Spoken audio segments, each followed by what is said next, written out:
आज मी सांगली आणि सातारा विधानसभा मतदारसंघाच्या निवडणुकीच्या निमित्त आज मी माझा अर्ज दाखल केलेला आहे। मला वाटतं मी माझे नेते स्वर्गीय अनिल भाऊ यांचा समवेत गेले 30 ते 32 वर्ष मला वाटतं या राजकारणामध्ये आणि समाजकारणामध्ये काम करत आहे। मी या 32 वर्षाच्या कालावधीमध्ये जी काय मित्रत्वाच्या नात्यानं सांगली असेल सातारा जिल्हा असेल या दोन्हीमध्ये एकत्रितरित्या जी माझी मित्रत्वाची संख्या आहे किंवा एकामेकाला जीवाला जीव देणाऱ्यांची जी संख्या अशी मी जी आजपर्यंत जी मिळवलेली आहे ती निश्चितपणानं ती संख्या मोठी आहे। आणि मला वाटतं मी या सगळ्या ज्या मतदारसंघातल्या या आपल्या सांगली आणि सातारा या मतदारसंघातल्या 2 जिल्ह्यातल्या सगळ्या कार्यकर्ते असतील, सगळे नगरसेवक असतील, सगळे जिल्हा परिषदचे सदस्य असतील, या सगळ्याच्या मागणी खातीर मी माझ्या पक्षाकडं उमेदवारी अर्ज मागणी केला।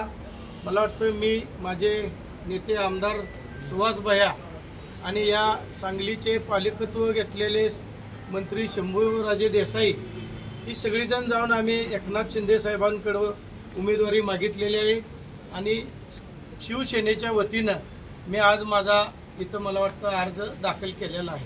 बाकीचे आपल्याला मदत करणारे जे मित्र पक्ष आहेत ते मदत करा असं वाटतं का आपल्याला? मला वाटतं राजकारणामध्ये मी जादा शत्रुत्व कधी कुणाचं संघ केलेलंच नाही आणि निश्चितपणानं माझी मित्रत्वाची संख्या जास्त आहे।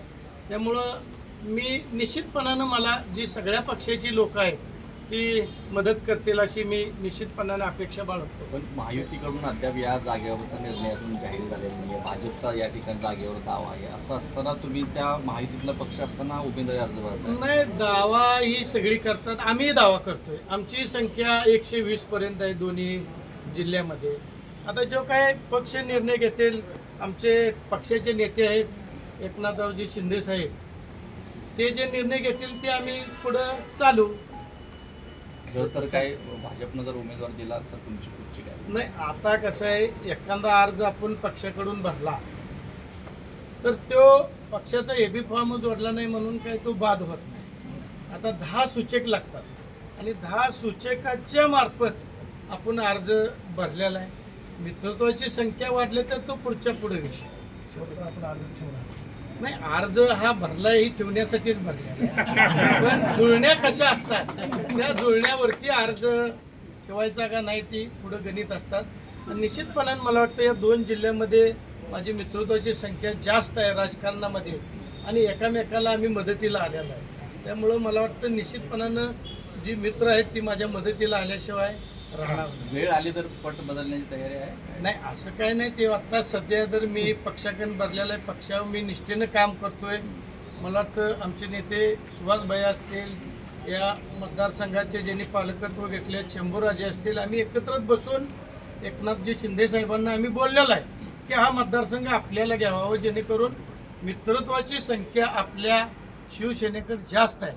त्यामुळं संख्याबळ गाठू शकतो आपण हे त्यांना आम्ही पटवून सांगितलेलं आहे आणि निश्चितपणानं हा मतदारसंघ आम्हाला सुटेल असे आमची अपेक्षा आहे। राष्ट्रवादी अजित पवार तर तुमच्यासोबत नाही, सगळ्या समावेतच आहेत, अजितदादांची बी आहेत, बाकी इतर पक्ष जे आहेत आपल्या 2 जिल्ह्यामध्ये त्याच्यातही आपली मित्रत्वाची संख्या जास्त आहे। साताऱ्यातली नाराजी अजून कायम आहे?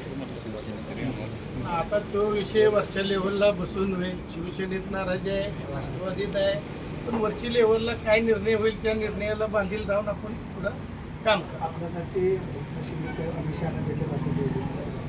नाही, आता ते वरच्या लेव्हलला असते, आम्ही ज्या वेळेला त्यांना भेटलो ते तिथून दिल्लीला गेले, पण जे काय ते फायनल हायकमांड जो निर्णय घेईल त्या निर्णयाप्रमाणे चालू।